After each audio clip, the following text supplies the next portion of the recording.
doctor. ¿Cómo está? Buen día.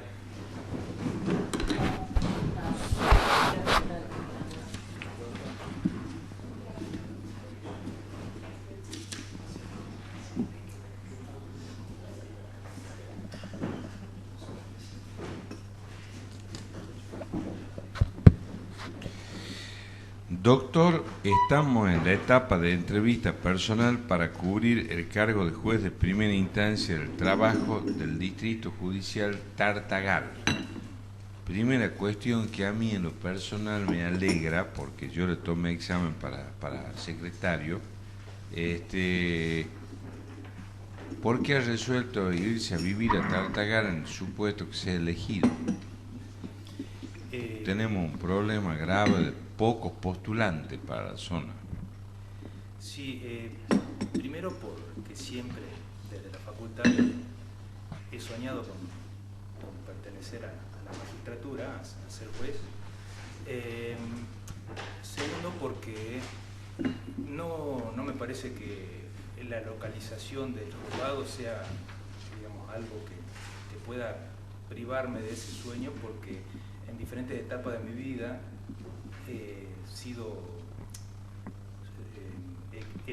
me ha tocado vivir experiencias que ante ciertas incertidumbres me han llevado a crecer, me han llevado a mejorar.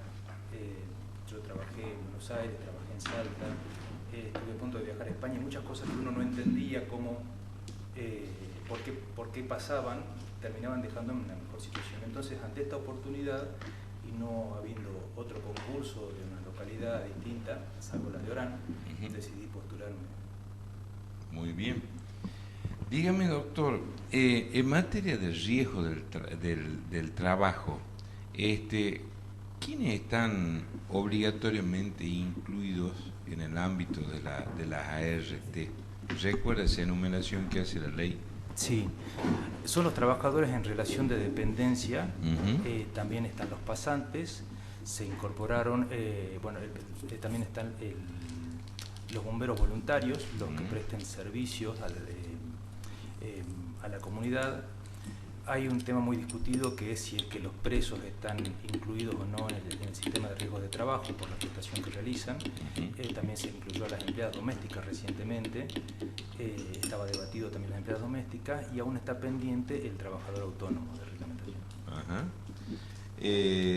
Una última pregunta que me interesa hacerle, que es muy común que se dé en el interior de la provincia. Supongamos que hay un trabajador rural en relación de dependencia que trabaja en un establecimiento agropecuario, y suele suceder en el campo de Salta que muchas veces le dicen, por ejemplo en época de cosecha, que ya haya terminado en el lugar donde él trabajaba, le digan: vení, necesitamos un refuerzo, qué sé yo, venite a trabajar a otro establecimiento, o sea que es con otra patronal, por 96 horas, por una semana, y mientras él acepta y mientras está yendo a trabajar ahí, sufre un accidente y le hace de inicio una demanda laboral a su empleador auténtico, digamos.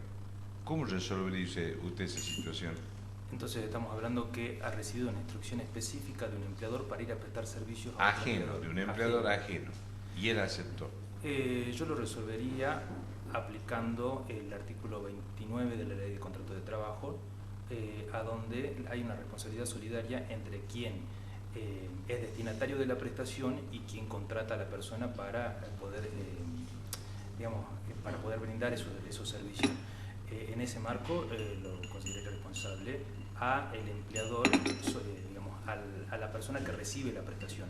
Y si es que la pretensión se hizo en el marco de una responsabilidad civil, sería responsable al titular de esa prestación, que es la persona quien lo manda, porque a diferencia del Código Civil y Comercial, cosa riesgosa en el nuevo Código Civil no solamente contempla la cosa, sino también la actividad de la que es titular el empleador. Muy bien. ¿Qué otros? Unita.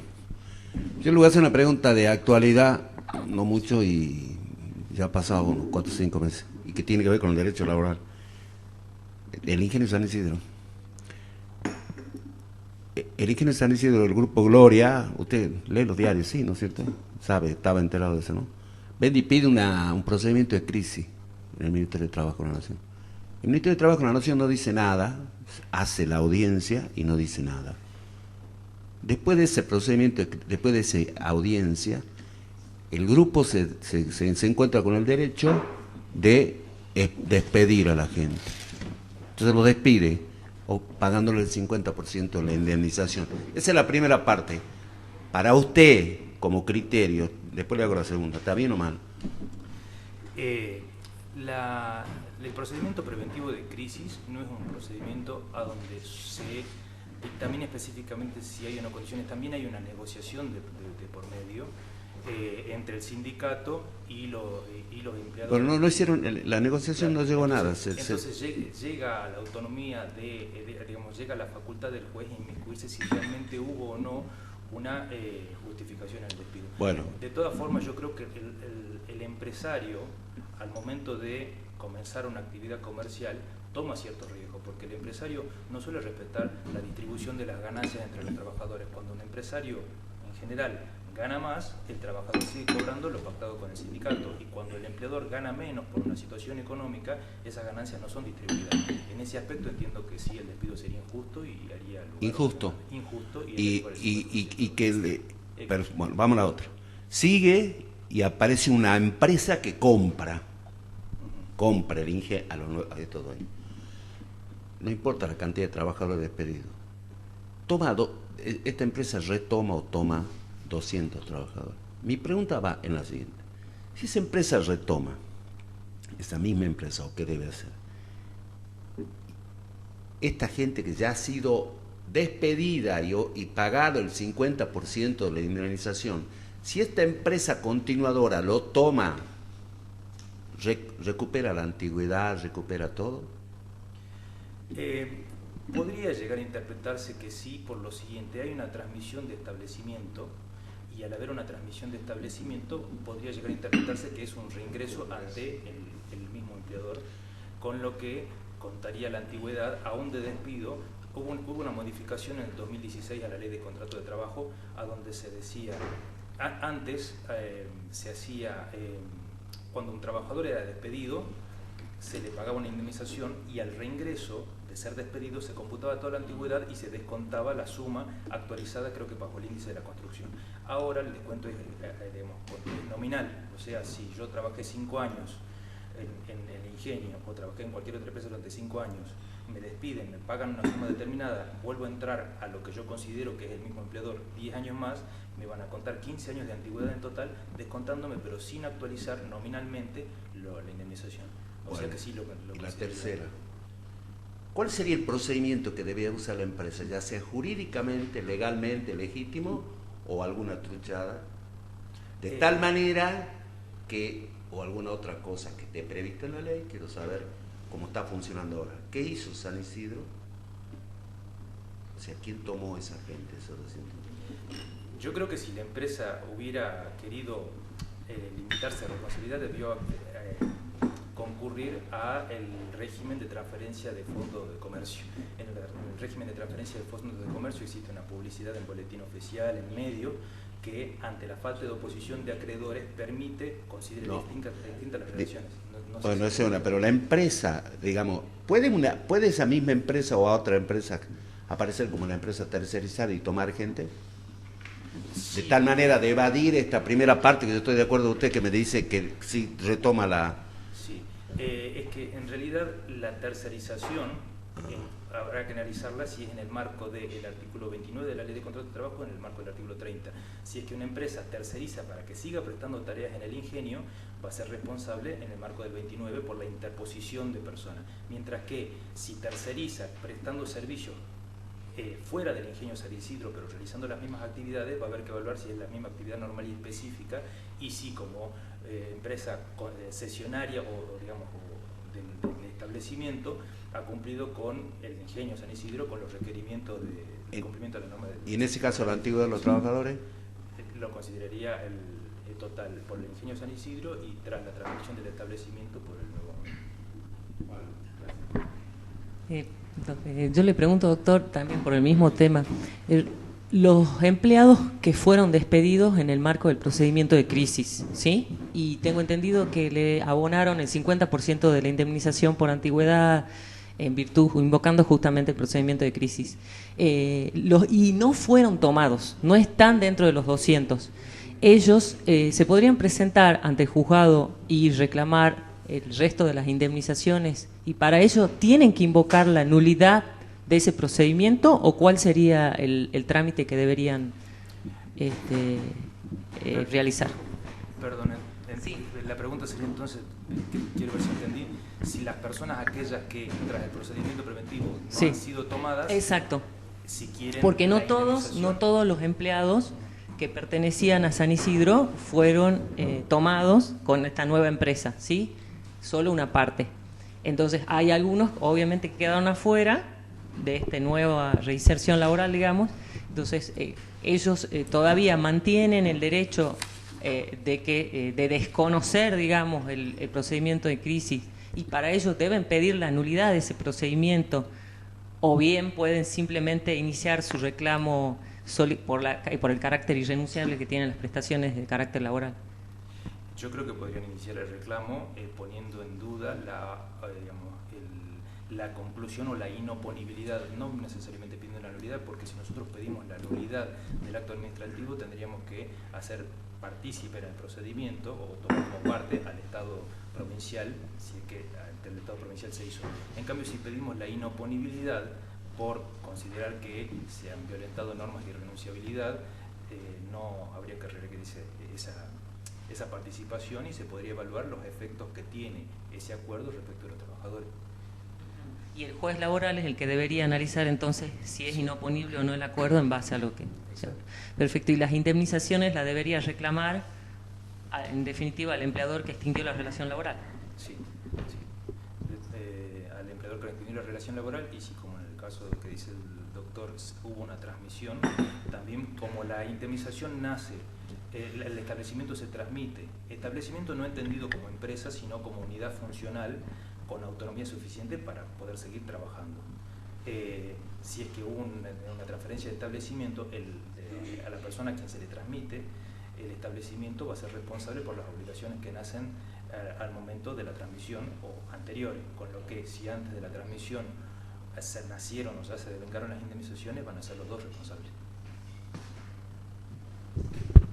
La pregunta, doctor. Sí. Buen día. Buen día. ¿Cuándo estamos en presencia de actividad agrícola? Estamos en presencia de actividad agrícola cuando el objetivo es la búsqueda o la obtención de frutos y productos primarios realizados a través de actividades pecuarias, agrícolas,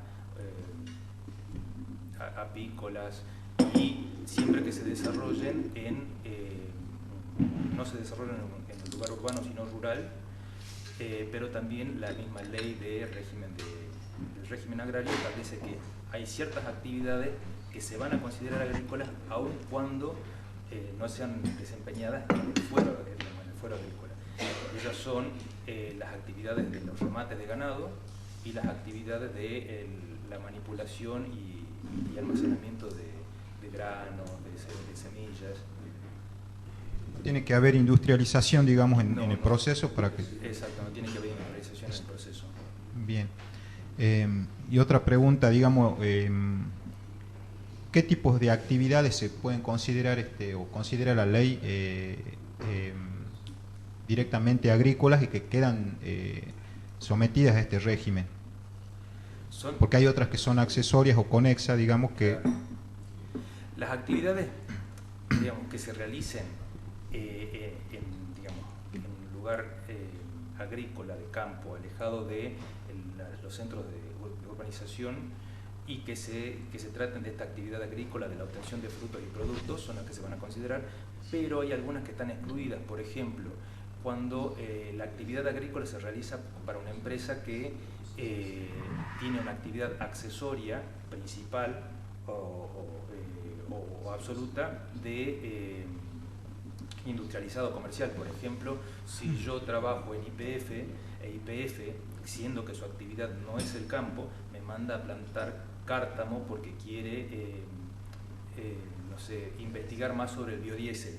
Si como la actividad de la empresa no es propiamente agrícola, no es absolutamente agrícola, esa actividad conexa que tiene lo excluye al trabajador. También se excluye a los trabajadores que ya tenían convenios colectivos antes de la vigencia del régimen de trabajo agrario. También se excluye, por ejemplo, a las cosechas de frutos y productos, siempre que no sean propios, pero siempre que haya una actividad conexa que lo saque de la actividad agrícola el trabajador, va a ser excluido y se va a aplicar la ley de contrato de trabajo. Gracias, también. Una consulta. Hace poquitos días la Corte Suprema emitió un pronunciamiento relacionado con el tema de los accidentes in itinere. ¿Usted tiene idea más o menos de qué tema se trata? Sí. Tiene que ver con la aplicación o no del 20% que establece la ley 26773. La ley de riesgos de trabajo estableció una indemnización que la Corte analizó. Uno de los miembros de la Corte, si mal no recuerdo Maqueda, entendió que era la compensación al lucro cesante. Como se calculaba en base a los ingresos que tenía el trabajador, consideró que solamente se pagaba el lucro cesante. A partir de que la justicia consideró inconstitucional el artículo 39 de la Ley de Riesgo de Trabajo, la Corte evaluó en algunos casos una hiposuficiencia de la prestación del sistema de riesgos de trabajo, intentando mejorar las indemnizaciones. Se sancionó la ley, se sancionó y se promulgó la ley 26773, que no solamente modificó el cálculo de las prestaciones de la ley de riesgo de trabajo, sino estableció un 20% más a aquellos accidentes que sucedieran cuando el trabajador está a disposición del empleador. Esta terminología es la que llevó a la jurisprudencia a decir, bueno, cuando el trabajador realmente está a disposición del empleador. Salió un decreto que es el 472 del 2012 que aclaró esto y dijo, se trata de los accidentes o enfermedades profesionales ocurridos de los accidentes de trabajo ocurridos por el hecho o en ocasión del trabajo, excluyendo los accidentes in itinere. Muchas cámaras comenzaron a debatir si es que ese decreto era excesivo en cuanto a excluía a los accidentes in itinere. Bueno, la Corte ya en Expósito ya había dado los lineamientos, aunque no había sido como obiter dictum, que el decreto era constitucional en cuanto aclaraba algo que estaba íncito en la ley. Cuando uno concurre al lugar del trabajo no está a disposición del empleador, aunque pierda disposición de tiempo. Es más, incluso había fallos plenarios desde la década del 70 que ya hablaban de los actos preparatorios como tiempo de trabajo, pero el trayecto no como exclusión de tiempo de trabajo. Entonces, en este nuevo fallo reciente, la Corte lo que hizo fue ratificar esta postura al decir que cuando la ley 26773 dice a disposición del empleador, lo que está diciendo es por el hecho en ocasión de los accidentes, por el hecho en ocasión del trabajo. A ellos se les paga un 20% adicional como compensación a cualquier otro daño que pudiera llegar a pretender en el marco de una reclamación civil, como para desmotivar a la persona a que accione civilmente. ¿Y usted personalmente qué opina de esta conclusión a la que llegó la Corte? Entiendo que es correcta, pero por los elementos de responsabilidad. Nosotros en la responsabilidad, para condenar a pagar una indemnización, en general tenemos los 4 elementos de la responsabilidad civil: un hecho jurídicamente reprochable, un daño, un nexo de causalidad entre el hecho jurídicamente reprochable y el daño, y un factor de atribución.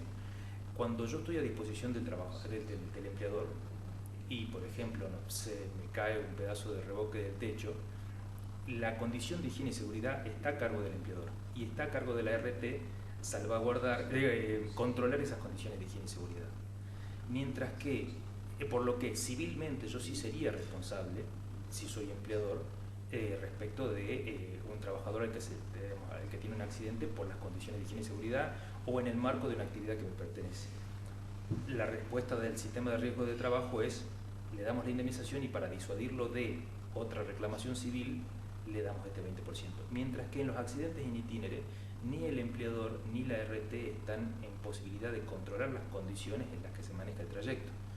Y si bien hay un hecho jurídicamente reprochable, como es por ejemplo un choque, y hay un daño causado y un nexo de causalidad con ese choque, el factor de atribución de por qué la responsabilizamos a la RT no es ni subjetivo ni objetivo, sino legal. Entonces, al ser diferente el hecho a indemnizar, en un caso es en una reparación que tiende a ser civil, a donde valoramos la conducta de la persona o la responsabilidad de la persona, en este caso tarifada, en el accidente in itinere no se da esta circunstancia, se lo pagamos porque como política legislativa se decidió proteger al trabajador de una insuficiencia que puede tener a partir de un accidente de algo que le sucedió ajeno al ámbito de trabajo. Entonces, esa diferenciación entre las dos circunstancias es la que creo que motivan a la diferenciación que hace la Corte diciendo, bueno, a quien se accidenta por el hecho de una ocasión de trabajo, lo disuadamos de accionar civilmente pretendiendo un monto mayor, y cuando en el caso civil no podría contra el empleador. Bien, gracias. Muy bien, doctor, muchas gracias. Muchas gracias a ustedes.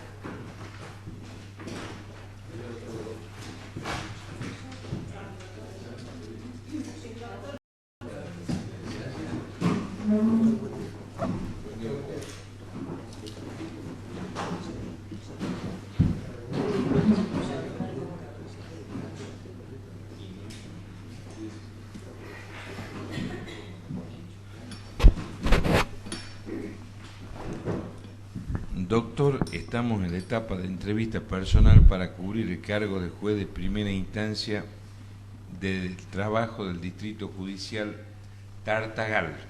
Así es. Yo le voy a hacer dos preguntas. Una a raíz de un ejemplo que recién puso el consejero Godoy, que no tiene exactamente que ver con la pregunta, pero me ha hecho pensar de la que le voy a hacer, que es la siguiente. Se produce un conflicto laboral, como el del ingenio San Isidro, por ejemplo, supongamos en Tartagal que haya sido en una petrolera, sí, y hay una toma de la fábrica o de la empresa, ¿no? Sí. Si ahí está judicializado en el fuero del trabajo, sea por despido, por cesación del empleo, por el motivo que usted quiera, está judicializado en una causa que tramita ante su juzgado, y ese establecimiento ha sido tomado e interviene el juez penal. Es una pregunta esencialmente práctica respecto de eso. ¿Usted como juez del trabajo se pondría en contacto con el juez de garantía y el fiscal actuante en un caso de esa naturaleza? Yo creo que en todos los casos en los que existen conflictos y que además que son conflictos que pueden derivar a mayores, creo que es necesario comunicarse con los colegas. Uh-huh. ¿A qué efecto? Por ejemplo, puede suceder, a nosotros nos pasó alguna vez, no con esas características, pero poner a disposición también las actuaciones del juez penal, de avisarle, decirle, mire, acá están tramitando tantos juicios por indemnizaciones, hay 20 obreros que ya han iniciado reclamo, hay 10 obreros para que él tenga conocimiento, cabal conocimiento de lo que sucede en el ámbito de la empresa. Además, si hay una toma de la empresa, también habría que ver si no es una modalidad legítima del derecho de huelga, o sea que si bien son cuestiones que atañen a ambas partes, mientras no hagan daño, el juez penal seguramente nos va a preguntar a nosotros qué tipo de medidas nos han solicitado, qué tipo de medidas podríamos realizar nosotros. ¿Podría llegar a ser el juez del trabajo el mediador del conflicto? Sí, totalmente. Nosotros... ¿Usted lo haría? Lo hicimos. Ajá. Lo hicimos en un conflicto en el que el gremio no me acuerdo el gremio ahora. No me acuerdo si era docente o estatales. No importa. Se tomó la sede de la empresa. Uh-huh. Y hicieron un planteo, el gremio hizo un planteo diciendo, me tomaron la empresa, la sede la sede del gremio, no nos dejan entrar. Entonces nosotros citamos audiencia, no venían, hemos citado en el 9, le dijimos, si ustedes no vienen, nosotros vamos a ir. El doctor Ruiz, en ese caso, era yo el secretario y que también le decía vamos. Y se solucionó el conflicto, no se derivó a mayores, las personas que estaban dentro del gremio terminaron cediendo y hay un conflicto entre esa persona y la cúpula directiva del gremio. Intervenimos nosotros como mediadores, más que como juez y secretario, y solucionamos el conflicto y se acabó todo eso. Porque además creo que es la esencia del trabajo nuestro, es solucionar el problema. Una manera es la sentencia, y hay otras. Otra pregunta, respecto del tema conceptual del examen, Sí. en la extinción de la relación contractual por acuerdo de parte. Sí. Supongamos, hoy me he puesto en abogado del diablo, ¿no? Entonces por eso son estas preguntas, pero por la zona donde usted va, que son comunes este tipo de conflictos, por eso las preguntas. Sí. Supongamos que hay un acuerdo que ambas partes, la patronal y la parte trabajadora han llegado a un acuerdo. Sí. Se presentan ante el juez para homologar el acuerdo. Sí. Se está por firmar el acuerdo y una de las partes, no importa cuál, siempre le echa la culpa a la parte trabajadora. Sin embargo, en los repertorios jurisprudenciales es al revés.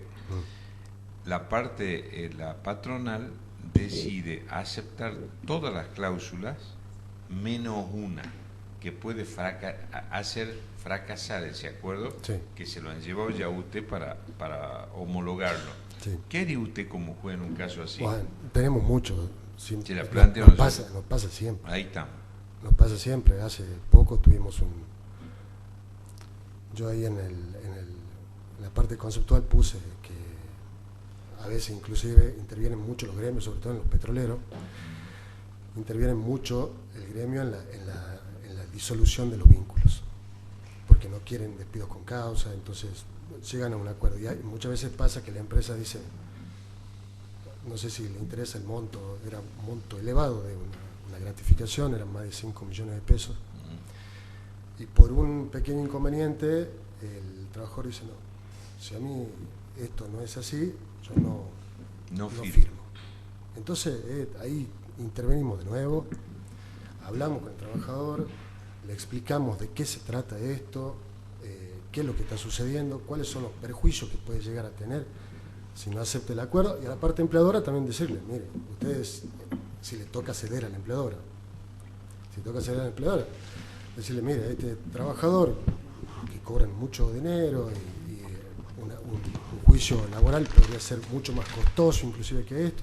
O sea, nosotros siempre hemos intervenido muy activamente en todo ese tipo de conflictos, siempre lo hacemos, es característica del juego nuestro, porque además es una zona que a veces de la noche a la mañana entran 30 pedidos de homologación de disoluciones de vínculos, y la gente se agolpa en el juzgado y empiezan, no, pero a mí me han dicho que esto, me dijeron que aquello, sentarlos, explicarles, nosotros lo explicamos. Si bien se exige el patrocinio letrado siempre, absolutamente siempre, para cualquier tipo de acuerdo en el trabajador, porque es el que le va a garantizar a él que cuáles son las vinculaciones jurídicas del acto que está realizando, sin perjuicio de ello, tanto el juez como el secretario siempre hemos intervenido en la resolución de esos conflictos. Y nunca, creo que de los cientos de acuerdos que hicimos, tal vez se nos hayan caído 2, pero cientos, porque es una zona en la que comúnmente sucede eso, en el gremio como el petrolero. De ahí va la pregunta justamente, porque sea una zona donde ocurren esas cosas. ¿Qué otro, señor consejero? Sí, doctor, ¿cómo le va?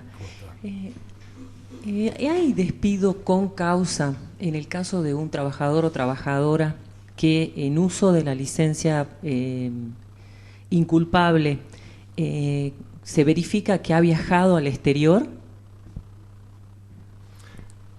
A nosotros no sucedió dentro Supongamos que este trabajador o trabajadora regresa y plantea, se encuentra con el telegrama, digamos, y reclama las indemnizaciones por despido sin causa. Y el empleador acredita, pide rechazo de demanda y acredita que ha viajado al exterior, a Europa, por ejemplo. Bien. Salvando la distancia, algo parecido a lo que sucedió en el examen. Todo depende. En principio, un trabajador que miente sobre su licencia por enfermedad, se constata que viajó al exterior, en principio es una injuria suficientemente grave, a mi modo de ver, prudencialmente apreciado, pero así nada más y tal como fue en el examen. ¿Por qué depende? Porque puede haber pasado que sea una trabajadora, un trabajador que tiene 10 años de servicio, 15 años de servicio, que nos sucedió, 20 años de servicio y a veces comete una falta y tiene un legajo impecable. Entonces uno tiene que valorar prudencialmente el despido. Por eso, depende de la causa. Así, preguntado sin mayores datos, yo creo que sí es una injuria suficientemente grave que habilita la disolución del vínculo laboral porque falta de confianza. Ya cómo puedo volver a confiar en ese empleado si me mintió en eso que es tan básico. Doctor, buen día. Buenos días. Dos preguntas bien cortitas. ¿Cuándo estamos en presencia de actividad o trabajo agrario? Y la otra pregunta sería si la actividad conexa o accesoria a la actividad agraria se rige por este régimen agrario o tiene otro régimen. Bueno, por ejemplo, aplicación. Nosotros en la zona tenemos la actividad maderera. La actividad agraria, cuando se da en una zona que no hay edificación intensiva, zonas rurales, que tampoco depende eso de la calificación municipal, sino estrictamente de las características de la zona. Cuando hay actividad agrícola primaria, pecuaria, forestal, agrícola y ganadera, primaria. Ya cuando hay una industrialización, ya directamente pasa a estar bajo la órbita de la ley de contrato de trabajo. En el maderero pasa eso, está uno el que extrae la madera del campo, y ya después el otro que pasa al aserradero, ya el aserradero, inclusive siendo un tipo de industrialización bastante básica, sí ya queda bajo la órbita de la ley de contrato de trabajo. Antes, cuando la actividad sigue siendo primaria y en las zonas rurales, que se verifica por las características de la zona, queda bajo el ámbito del Estatuto del Trabajador Agrario. Está bien para mí, gracias. Doctor, buen día. Una empresa petrolera, ¿no? Sigamos Sí. con su zona. El sindicato plantea un conflicto con la empresa. Sí. ¿Quién es competente en una cuestión de fondo, ya sea administrativamente, ¿no? Primero, ¿quién es competente? Ya sea para homologar un contrato de trabajo, para una discusión paritaria, o cuando la empresa solicita alguno de los procedimientos especiales para tener algún régimen especial. Ahora se está dando un caso, lo conozco por oídas nomás. El gremio está solicitando un encuadramiento sindical, están peleando entre petroleros con seguridad. Pero digo, ¿quién es competente, la nación o la provincia? Bueno, en ese caso fue el Ministerio de la Nación. Cuando hay encuadramiento sindical, lo resuelve el Ministerio de Trabajo de la Nación. Cuando hay encuadramiento convencional, lo resolvemos nosotros.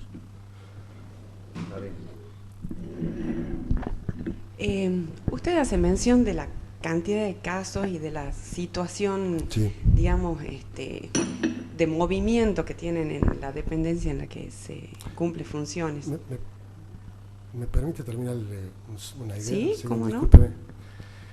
Sin perjuicio de ello, cuando hay conflictos colectivos, como sería en ese caso entre las empresas, la ley de creación de la Secretaría de Trabajo establece obligatoriamente que también vayan por la Secretaría de Trabajo. Y muchas veces se resuelve ahí esos conflictos de manera amistosa. ¿Trabajo provincial? Sí, muchas veces fueron y solucionaron los conflictos las empresas con los gremios. Un procedimiento de crisis que pide una empresa, ¿quién es competente? No, una empresa petrolera que son... No, Ministerio de Trabajo de la Nación. Ministerio de Trabajo de la Nación va a hacer el procedimiento. Sí. Cuando en una situación álgida se debe aplicar una norma y la norma luce a criterio del juez una cierta contradicción con, usted tiene aquí en el programa, con todo el sistema convencional o constitucional, se debe resolver rápido, no tiene ningún planteo en cuanto a la validez de esa norma, sí.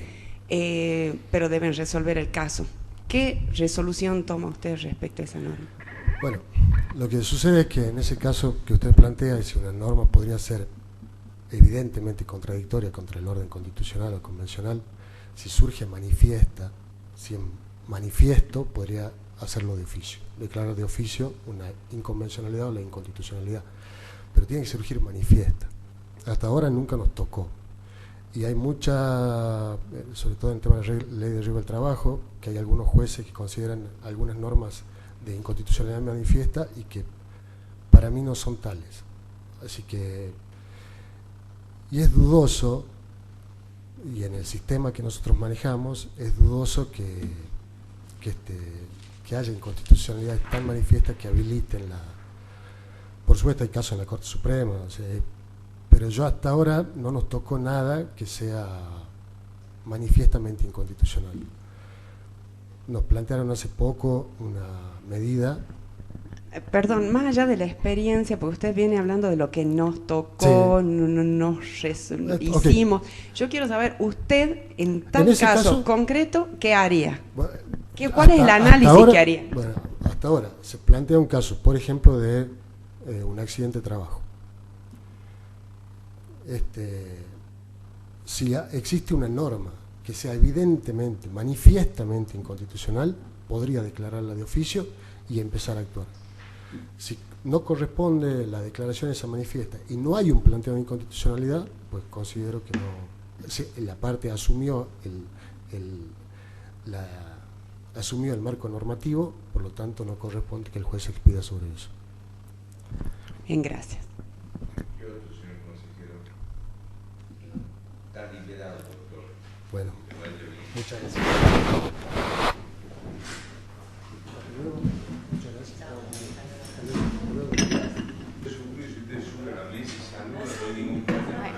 Gracias, doctor. Claro. Doctora, estamos en la etapa de entrevista personal para cubrir el cargo de jueza de primera instancia del trabajo del Distrito Judicial de Tartagal. Yo le voy a preguntar sobre su evaluación escrita. Acá, en la caracterización conceptual de la extinción de la relación contractual por acuerdo de partes, hay un enfoque que no está mal para nada, pero tiene un enfoque más civilista que del derecho del trabajo, ¿no? Estamos de acuerdo que las partes tienen que actuar con discernimiento, intención y libertad, que es un requisito de la validez de los actos jurídicos.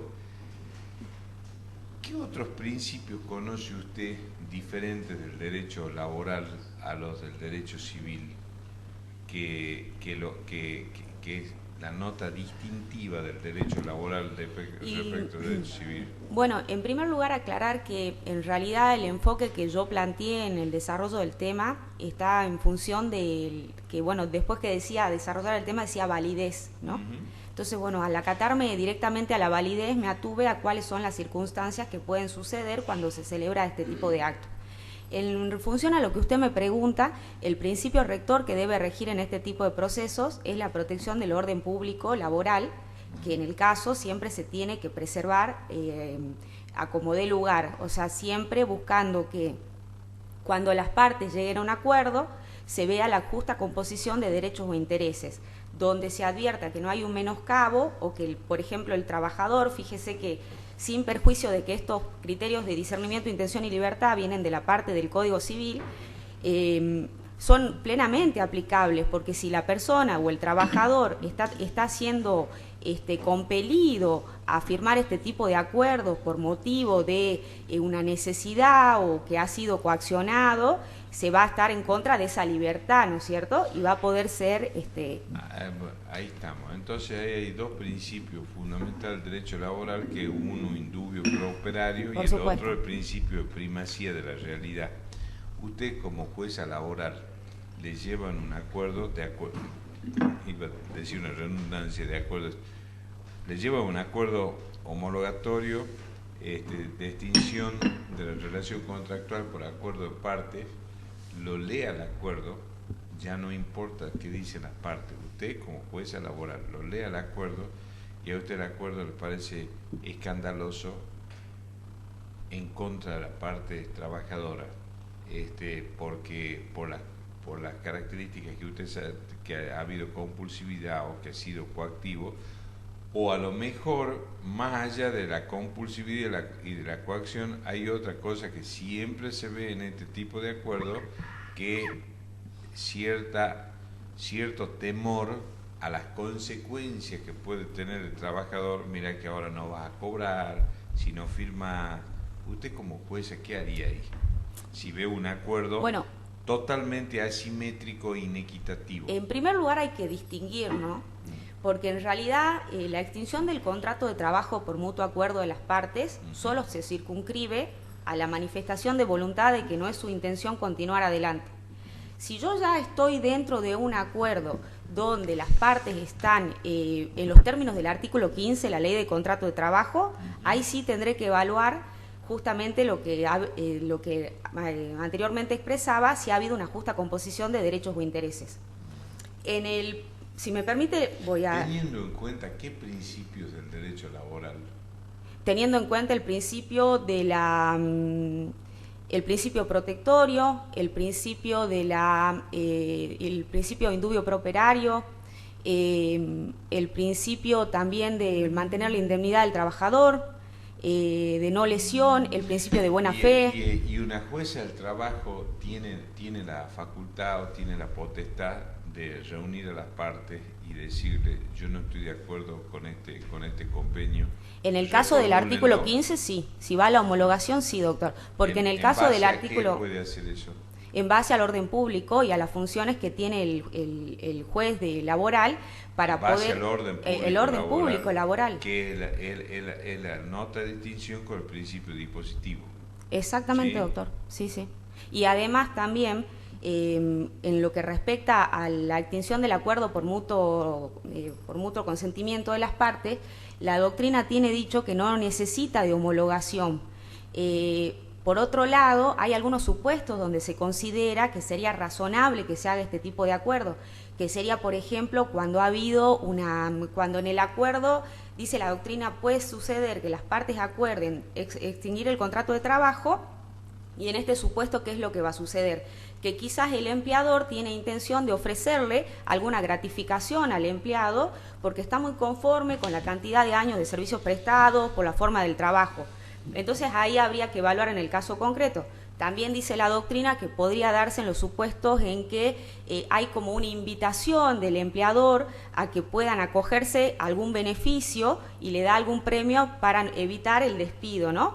Yo pensaba con la nueva reforma que tiene la ley de contrato de trabajo, en función de que ahora el empleador recién a partir de los 70 años puede exigir al trabajador que pueda jubilarse, quizás en ese periodo entre los 60 y los 70 de la mujer y los 65 y los 60 y los 70 del hombre, podría el empleador tranquilamente ofrecerle la posibilidad de que hagan este tipo de acuerdo de extinción mutua del contrato, ofreciéndole también algún tipo de gratificación extraordinaria hasta que se acojan al beneficio y no usen ese plazo máximo que le da la ley a tales fines.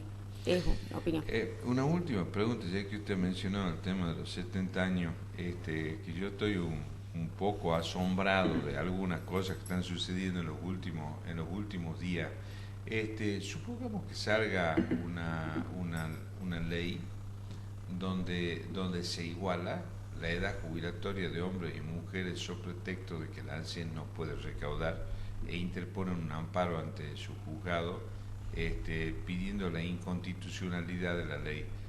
¿Usted es competente la justicia federal? Y si es competente, ¿qué haría? Bueno, en primer lugar, doctor, usted sabe que el amparo es una acción que puede interponerse ante un juez incompetente, ¿no? En el supuesto caso que lo interpusieran, habría que evaluar cuáles son los fundamentos y cuál es la lesión que se alega como que ha sido la lesión que se alega en el derecho, cuál es el derecho, si es la igualdad de las partes, si quizás toman en cuenta la ley antidiscriminación.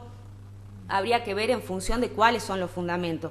No obstante eso, los magistrados tienen la obligación, desde la primera instancia, de advertir si una normativa es inconstitucional. Pero la pregunta Sí. es porque en Tartagal hay juez federal con competencia múltiple y es algo que se va a venir inexorablemente porque esto lo digo a título personal, no es Sí, lo que sí. piense el Consejo de la Magistratura. Yo los últimos días tengo la sensación que es mucho más importante la cara de Franklin y de Washington que la salud cardíaca del pueblo argentino. Me da la sensación por cosas que pasa que para mí son horribles y que lamentablemente tengo que volver a vivir, pues yo pensaba que no iba a volver a vivir ya este tipo de cosas. Es de una época muy ignominiosa al país algunas de las decisiones que se toman, ¿no? O sea, esto es la estabilidad monetaria y que no importa que cierren comercios, que si trabajo, yo creo, a la gente que se enoja contra el gradualismo, yo creo que el gradualismo es la única forma de que el salario no valga nada. Puede pasar que entre estas medidas que se toman de carácter espectacular destructivo, porque sería el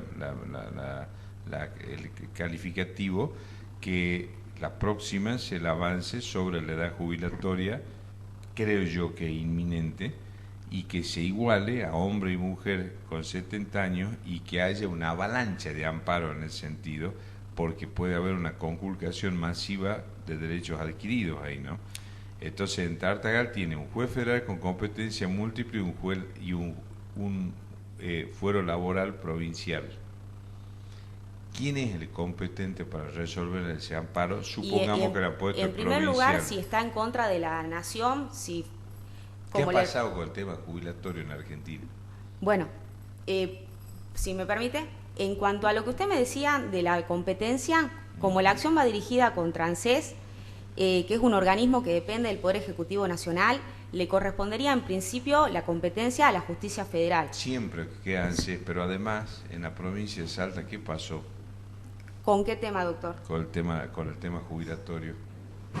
No sé a qué precisamente se Que refiere. en el año 96 se hizo un convenio de ¿Perdón? transferencia donde se transfirió la caja vieja caja de jubilaciones de la provincia, se hizo un convenio sobre pretexto de un pacto federal económico. En otro ajuste brutal que hubo en la Argentina, se pasaron todas las cajas jubilatorias en forma escalonada, Salta en el año 96 y lo desplaza al fuero provincial en el sentido.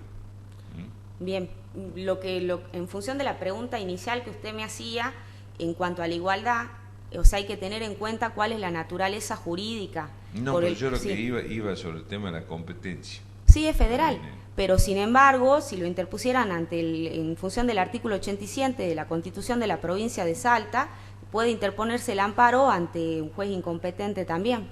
Podrá el juez también declararse incompetente y remitir a la justicia federal, que también está es facultado.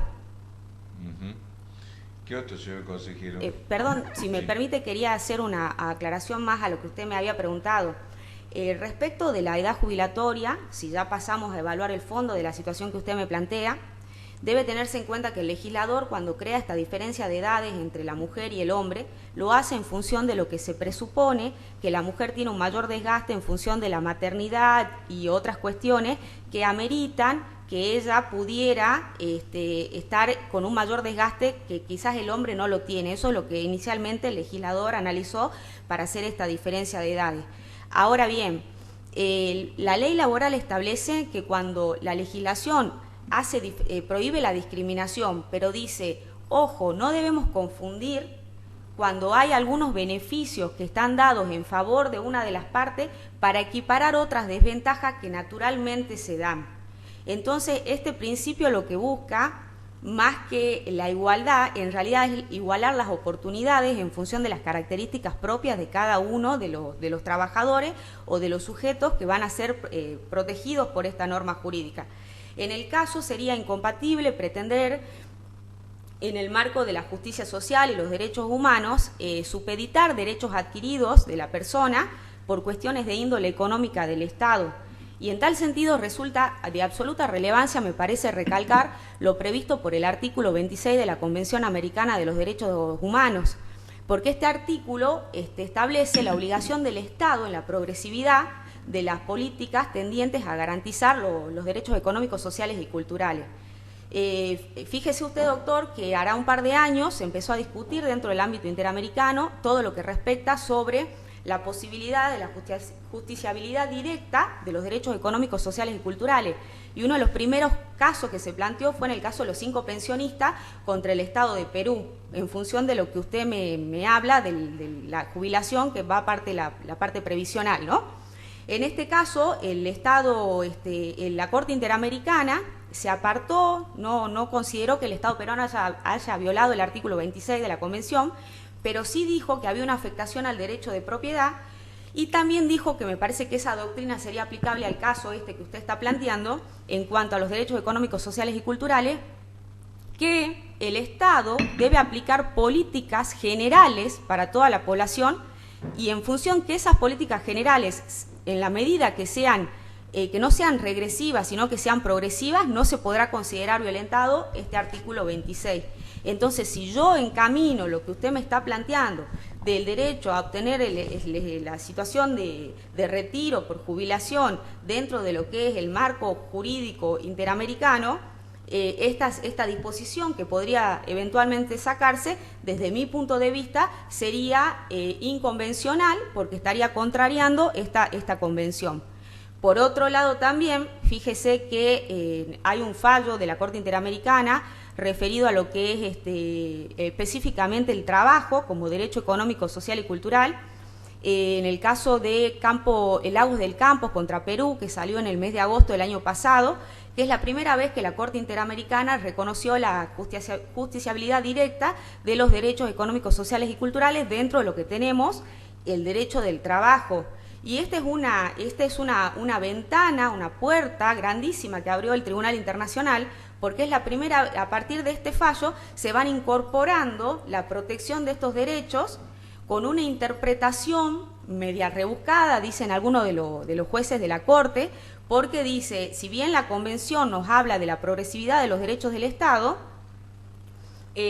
no debemos perder de vista que esa progresividad tiene en cuenta aquellos derechos que surgen de las normas de la Carta de la Organización de los Estados Americanos, que fue reformulada por el Protocolo de Buenos Aires, y que a su vez también tiene en cuenta las normas provenientes de la Convención Americana de Derechos del Hombre, de los derechos del hombre. Si es que la Corte cambia la doctrina Fontevecchia y todo eso, ¿no? Vamos a ver. Doctora. Sí, doctor. Está buenísima su exposición. Ahora, ¿usted cree que la justicia en la provincia o en el país aplica todos esos principios de la Corte Interamericana, de Perú? En teoría está buenísimo, yo digo, en el derecho laboral, en la práctica, ¿se aplica todo eso? Mire, doctor, justamente... ¿Usted conoce algunos casos? En Tartagal, de donde se supone que se va a ganar, va a ejercer. Yo recientemente tuve una situación como asesora de menores, donde No, en el derecho laboral. Sí, es que por eso en el derecho laboral le quería comentar, doctor, si usted me pregunta de Tartagal, ¿no? Donde se había sucedido el fallecimiento del progenitor de los niños, y el trabajador, la ART había consignado el pago. Nos dan intervención al Ministerio Pupilar para que veamos los intereses de los niños en función de este cobro. En ese momento yo invoqué la Convención de los Derechos del Niño a la protección integral, porque los progenitores dijeron, la mamá también pretendía cobrar, pero la mamá no era la cónyuge, ni era la conviviente. Entonces yo alegaba de que no era partícipe y pedía que le asignen a los niños esta partida presupuestaria, no obstante después que hagan el régimen de opción que prevé el artículo 4 de la ley. y invoqué la Convención de los Derechos del Niño, que está dentro de esta convencionalidad. Sin embargo, no tuve eco en la Cámara, doctor. Ah, no tuvo. Bueno, entonces digamos que no lo aplican. Sigamos. Y quiero preguntarle el otro. Una cosita de la jubilación, ¿no? Una mujer, ¿no? Que trabaje en la administración pública provincial, ¿puede tener una opción, ha llegado a los 60, de 5 años más? ¿Para jubilarse, para seguir trabajando? Sí, doctor. ¿Sí? Sí. Y y esta es la última, ¿puede la provincia exigir a los empleados de ellos jubilarse? Si la persona hace el régimen de opción, no. Si toma la opción de jubilarse en los otros años... En términos generales, visto que hoy la provincia, yo le pregunto cosas que son de público y notorio y que afectan. La provincia está intimando y el otro día, cuando fue Yarade a la Cámara, dio como un triunfo económico y una rebaja de los fondos públicos, que se jubilaron 2.000 personas intimándolo, pusieron una secretaría especial para jubilar. ¿Puede hacer eso? Sí, más o menos. Y de que puede hacerlo, sí o no. No lo viene de dama. Y lo puede hacer porque de hecho lo está haciendo. Si es jurídicamente válido, se podrían alegar causas contrarias a los principios de pero no ya llegó a la edad, igualdad, ¿no, doctor? El hombre o la mujer que lo están intimando ya llegó a la edad de jubilación. Sí, se lo puede intimar, doctor. Se lo puede intimar. Bueno. Yo quiero volver al tema del amparo que estábamos viendo hace un doctora. rato, pero olvídese de la competencia federal o provincial. Sí. Mi pregunta es la siguiente: ¿en qué punto debe estar alerta el juez cuando se le plantea un amparo en donde dentro de la argumentación existe una impugnación en cuanto a la constitucionalidad de alguna de las normas en juego? Y voy al hecho de que usted habló perfectamente de la posibilidad de plantear un amparo. Usted dijo, incluso ante un juez incompetente. ¿Qué dice la Constitución del amparo? ¿Qué pasa con un amparo normal, digamos, podríamos decirle normal, y de un amparo en donde hay un cuestionamiento constitucional respecto a alguna de las normas? ¿Qué análisis es el primer análisis que tiene que hacer el juez? Tiene que ver si la norma que se está cuestionando pasa el test de constitucionalidad y convencionalidad inicialmente. Si se está cuestionando la constitucionalidad de la norma, es lo que primero tiene que ver el juez, que es una obligación del magistrado. Está bien, mira eso, ve que hay un cuestionamiento de constitucionalidad, pero ¿qué diferencia hay entre que se trate de un amparo en donde se deberá tratar la constitucionalidad o no de la norma, o una directa impugnación de la constitucionalidad de la norma? Y bueno, primero podríamos hablar de diferentes acciones, ¿no? Porque hay una acción que la Constitución prevé dentro de la provincia, que es la acción de constitucionalidad, ¿sí? Y la Constitución de la provincia de Salta otorga dos opciones, ¿sí? Una que puede ser el cuestionamiento de una norma, que se lo hace a través de la acción de inconstitucionalidad, que se lo presenta directamente a la Corte, o puede ser la acción de amparo, donde eventualmente el juez del amparo, además de restituir los derechos, en el caso que considere procedente la acción, puede declarar la inconstitucionalidad del acto lesivo. Perfecto, entonces, ¿qué va a hacer el juez si se le presenta este amparo con esta impugnación de constitucionalidad de una norma y el juez entiende que en realidad es una acción de inconstitucionalidad? Bueno, ahí lo remitiría a la Corte. Perfecto. De todos modos, fíjese, doctora, que qué importante sería que pudiera quizás el Estado argentino evaluar una reforma con tribunales constitucionales, ¿no? Porque estos estarían destinados pura y exclusivamente a esto, apartándonos quizás del régimen que tenemos, que en otros estados como Colombia y eso sí lo tienen. De todos modos, fíjese, doctora, que nosotros en Salta tenemos un régimen que de algún modo, en lo que hace a constitucionalidad, supera el nacional. Es exquisito, sí, porque doctora. tenemos Sí. específicamente la acción de inconstitucionalidad. ¿Cómo se maneja el tema en la órbita nacional? No, hay que agotar hay que directamente hacer a través del artículo 43 de la acción de amparo. O la acción declarativa, ¿no? Que es más genérica, no tiene nuestra acción, ni la popular. Bien. Preguntita, con la reforma del Código Civil y Comercial se introdujo un supuesto de inembargabilidad para el caso de los que los bienes estén afectados a un culto, a una religión reconocida por el Estado.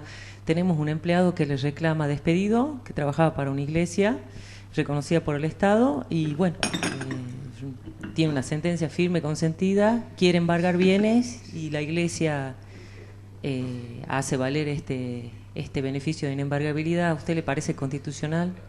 Me parece que es inconstitucional el beneficio, doctora.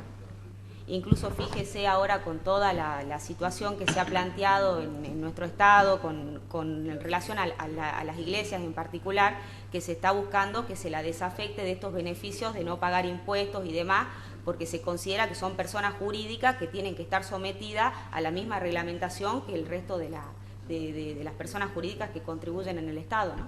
Sería un beneficio intolerable, digamos, ante un derecho del trabajador despedido. Sí, totalmente, doctora. ¿Está bien?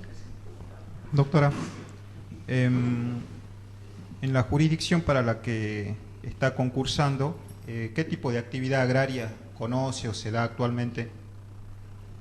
Bueno, con la actividad del petróleo es una de las principales en nuestra zona. Sobre todo, bueno, todo lo que es... Perdón, pero ¿esa es actividad agraria?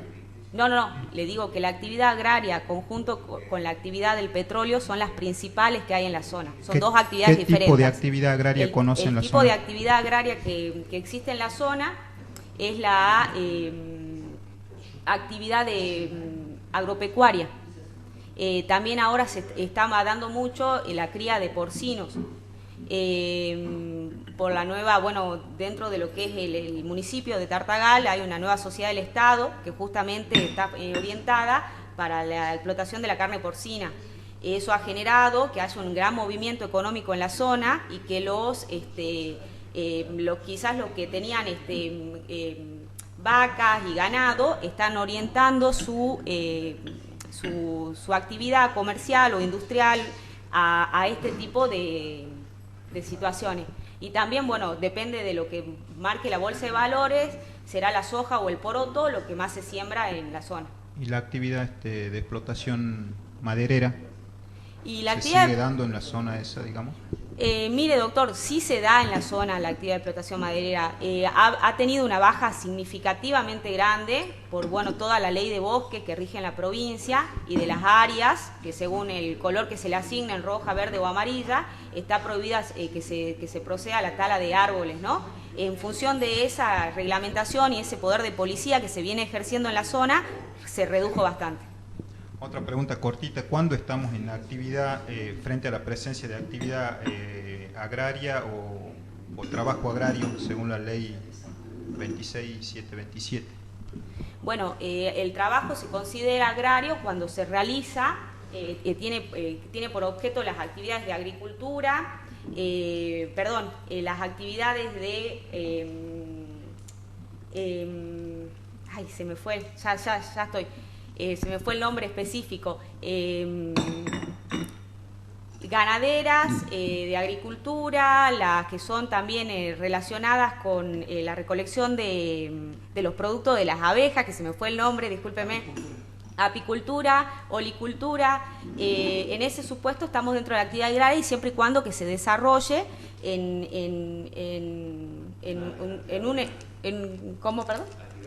La actividad primaria, sí, que se desarrolle dentro de un espacio físico que no sea una órbita urbana de edificios, que no esté distribuido por manzanas, predios, bueno, ahí se considera que hay actividad agraria.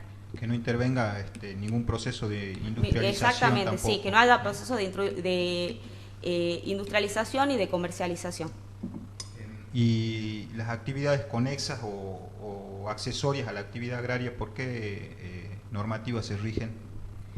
Y bueno, habrá que ver si se trata, por ejemplo, de la parte de la recolección de frutos o de si tiene algún proceso luego de haber sido efectuada la recolección, se va a regir por la actividad propia. También los de los transportes, por ejemplo, que acarrean los granos para llevarlo de un lugar a otro, se van a regir por la ley de transporte y demás. ¿No es por la LCT, perdón? No, bueno, en realidad sí, se aplica la ley de contrato de trabajo, Pero si yo tengo una persona que está cumpliendo una función de transportista, voy a aplicar el régimen, el convenio colectivo de transportistas, ¿no? Muy bien, doctor. Bien, gracias. Bueno, muchísimas gracias a ustedes. Que tengan buen día. Permiso.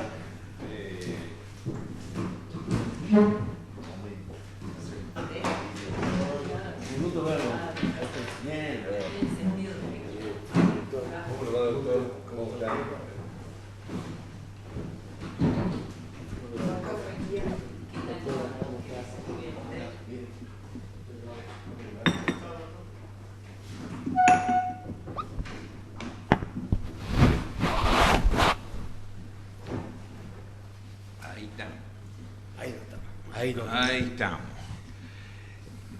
Ya que estamos en la etapa de entrevista personal para cubrir un cargo de juez de primera instancia del trabajo del Distrito Judicial de Tartagal. Doctor, vuelvo sobre la parte del conceptual de la evaluación escrita. Se presenta ante usted la homologación de un contrato y una de las partes, o la patronal o la parte trabajadora,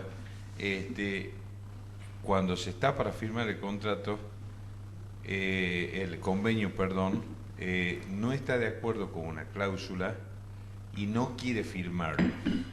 ¿Qué haría usted como juez en ese caso? Bueno, la patronal o el empleado no está de acuerdo. Cualquiera de los dos. Bueno, si no están de acuerdo no puede haber una homologación ni se puede llevar adelante eso. Se supone que van al juzgado con un acuerdo listo para ser homologado, donde van a ratificar lo que ya habían firmado o concretar el acuerdo ahí, y donde el juez va a tener que tener en cuenta una justa composición de los intereses del trabajador y los principios laborales de primacía de la realidad, de que no haya ninguna cuestión que haya sido renunciada por parte del empleado, ¿no? Sin embargo, muchas veces en la práctica se da que se llega a un acuerdo general conciliatorio se redacta, lógico, y se dice, bueno, vamos sí, al juzgado y con la esperanza de que el juez pueda acercar a las partes. Bueno, más allá de leer y ver, no se puede, el juez puede tratar de mediar para, si con ese acuerdo puede funcionar o estaban de acuerdo, o ver si hay algo que se puede modificar para llegar a una conciliación sin que signifique una alteración de los derechos sustanciales del trabajador, ¿no? Uh-huh. ¿Qué otro, señor consejero? Muy bien. Doctor, a ver, vamos a un caso que sucede reciente, quiero saber su criterio, se lo pregunté a todos. El tema del ingenio San Isidro. Sí. Le hago 3 preguntas, pero contésteme sí o no. Sí. Vamos a suponer, pide la patronal anterior, el ingenio San Isidro, el grupo Gloria, ¿sabe del tema o no? Sí. ¿Sabe? ¿Ha leído los diarios? Sí. La patronal anterior pide un procedimiento de crisis. Como se trata de un sindicato que es un sindicato nacional, lo pide el Ministerio de Trabajo de la Nación. Van a la audiencia. En el procedimiento de crisis no se decide nada. La patronal viene y los despide y le paga el 50% de indemnización de prepo, así, de una. Dígame, ¿es correcto o no es correcto? ¿Se puede, no se puede? ¿Puede tomar esa decisión? No ha decidido nada el Ministerio de Trabajo de la Nación. No, si no ha decidido nada el Ministerio, no puede tomar esa decisión. Y en el peor de los casos, si ha liquidado de esa forma, el trabajador podrá tomar eso y reclamar la diferencia. Porque el beneficio del artículo 247 está dado cuando hay un procedimiento aceptado y homologado Bueno, de todas maneras lo despidieron nomás a todos. Bueno, pero por eso también está bien. Sigamos. Y ahora compra una empresa, ¿no? Y toma 200 trabajadores de aquellos que están despedidos. ¿Recuperan la antigüedad que tenían antes? Sí. En realidad no es que recuperan la antigüedad. Lo que tienen derecho, que hay una transferencia de establecimiento, y atrás de la transferencia de establecimiento, de acuerdo a la normativa laboral, quien adquiere asume las obligaciones pendientes a favor del trabajador. Pero estaban despedidos.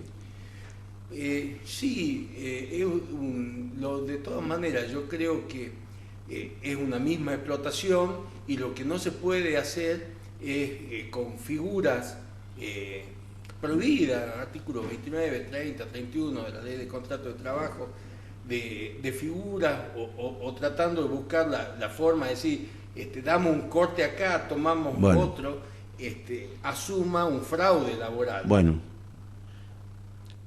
la última. Hay una empresa que se llama XX, que no tiene nada que ver, y es la que contrata a los 200 trabajadores. Los 200 trabajadores, que ya han sido despedidos por el Grupo Gloria. Seguimos, ¿no?, con su razonamiento. Estos trabajadores recuperan la antigüedad para cualquier cosa, con una empresa tercerizada, no es la que compró. Otra empresa va y contrata a trabajadores, como pasó. Sí. Pregunto, en el Ingenio San Isidro pasó así, una empresa X, que se fundó por los dueños que compraron ahora, se supone, va y contrata a los 200 trabajadores. Digamos, ¿por qué hacen eso? Se supone, digo, yo lo que le pregunto, usted como juez, ¿para usted recuperan la antigüedad los 200 trabajadores esto, o no? Es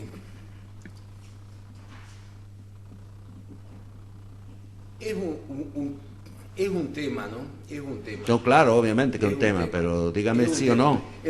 La cuestión es que esta empresa, la tercera, el que estaría tercerizando. No, la empresa, claro, una empresa, sí, la que los contrata. Claro, ¿en qué carácter los contrata? ¿Como trabajadores? Contrata como trabajadores y lo hace trabajar en el mismo caso del Ingenio. Así pasó. Le pregunto si conoce el caso. Le pregunto si conoce el caso porque salió en todos los diarios, digamos, se supone, o en todos los medios. La empresa XX contrata trabajadores y lo pone a trabajar en el campo, en la fábrica, en todos lados. ¿Recuperan los trabajadores? Sí, para mí recuperan. Bueno, gracias, doctor. Sí, doctor, ¿cómo le va? Mi pregunta es la siguiente. Tenemos una trabajadora mujer que a su vez es delegada sindical, ¿sí? Y ha cumplido con los requisitos del artículo 252 de la Ley de Contrato de Trabajo, y por lo tanto el empleador considera que debe dar trámite al procedimiento para dar por extinguido el contrato de trabajo por causa de jubilación, ¿sí? ¿Cuál sería la vía o el procedimiento legal correspondiente a esta situación una vez que ha transcurrido los plazos que establece la Ley de Contrato de Trabajo? Delegada sindical. Sí, ¿no? Que usted siempre tiene preguntas extraordinarias. Claro, por un lado está, digamos, el deber de no imponerle al empleador cuestiones que van más allá de la propia Ley del Contrato de Trabajo, que dice si él ha cumplido en preavisar con un año de antelación para que la trabajadora inicie los trámites pertinentes de la jubilación, y una vez cumplido esos trámites, él, digamos, ya no es responsable ni siquiera de pagar indemnización, ninguna, porque ha cumplido y ya está en el marco de la ley. Bien, ahora, sumado a que esta persona tiene una protección especial por el carácter de delegada sindical,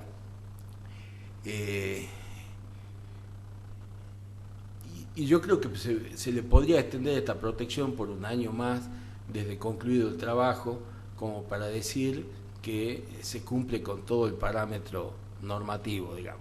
Porque no se le puede exigir al empleador mantenerla en forma eterna, porque estaríamos porque ya incluso si bien era un trabajo por tiempo indeterminado, los tiempos están cumplidos, porque aún cuando uno dice trabajo por tiempo indeterminado siempre tiene un plazo. ¿Y cuál es el plazo? El cumplimiento de los tiempos que le da la edad y el tiempo de trabajo para poder jubilarse. Entonces le estaríamos exigiendo al empleador más allá de lo que corresponde en pos de proteger un derecho que, si bien está normado, no, esa área que usted habla es un gris absoluto, o sea, quedaría muy al imperio del juzgador determinar algo proporcional que no afecte los derechos de ninguna de las dos partes. La exclusión de tutela sindical en este caso para usted no sería un requisito. Podría ser una exclusión, pero en realidad la exclusión de tutela se da en otros supuestos, digamos, cuando el empleador considera que hay un hecho grave de parte del trabajador, y hace un proceso donde da el derecho de defensa, toda la historia del trabajador, para poder, y donde ya le dice al juez cuál es lo que va a intentar efectuar y cuáles son los motivos. Pero acá no hay ni una actividad de parte de la trabajadora que amerite una exclusión de tutela, porque no ha dado lugar a ninguna cuestión vinculada a esto, pero tampoco se lo puede eternizar en el trabajo, porque de esta forma ella está ya en pos de obtener un beneficio de la seguridad social que lo marca el Estado y las leyes. Por eso digo, tendríamos que hacer una ponderación de estas dos circunstancias, atento al gris normativo que hay, y buscar la forma de afectar en lo menos posible los derechos de representación, porque si bien el derecho de representación sindical lo tiene en forma personal una persona, lo que se busca es el amparo, la tutela para quienes representan. O sea, que no es una cuestión inescindible de la propia persona una vez que ha cumplido los parámetros normativos de la edad para poder jubilarse y haber el empleador pagado todo el periodo necesario para que se produzca la rescisión sin obligación de pagar ningún tipo de indemnización, porque él ha cumplido todas las exigencias legales. Gracias, doctor. Muy amable, un gusto, gracias.